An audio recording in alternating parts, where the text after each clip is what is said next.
This is Unit 3, Week 3, question number 5. Who are the Whigs? Funny name for a political party. Historians always debate, what did the Whigs stand for? They stood for disagreeing ideas. There's one thing the Whigs were. They were the anti-Andrew Jackson party.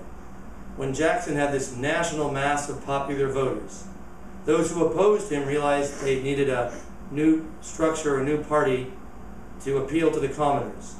So your Whigs were a combination of New England, Old Federalists, former Quincy Adams supporters who rallied behind the idea of a national economy supporting trade.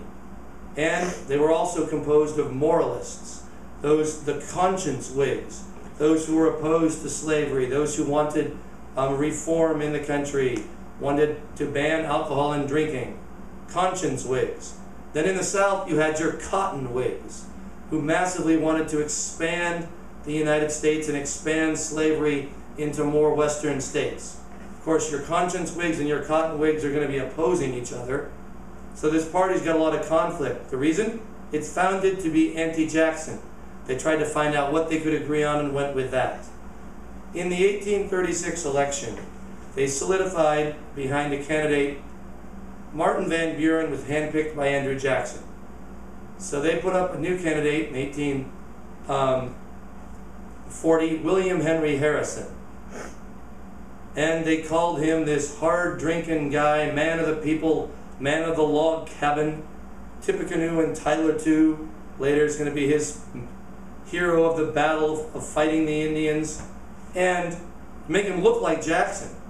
They accused his candidate of the other party, the Democrats, Martin Van Buren, of this rich guy who lived off silver plates. How weird is this? Andrew Jackson's the guy who accuses politicians of being too rich and selfish and privileged. He's a man of the people. Now his party is being labeled by his opponents as the rich, spoiled, principled, privileged people. What this means, American politics are forever switched so that both parties are campaigning to the masses saying that they're not a rich commoner. So that they're not a rich, privileged person. They're both rich, they're both men of the people. It's kind of funny. But in this case, it does work. Harrison defeats Van Buren in 1840. The Whig Party doesn't last long.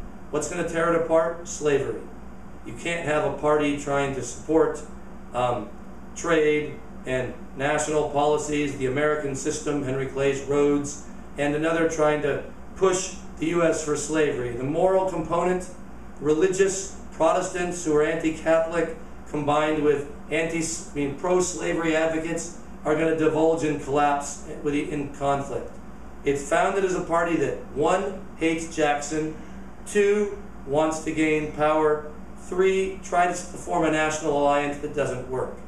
And that's it from some guy in a low-hawk print shirt.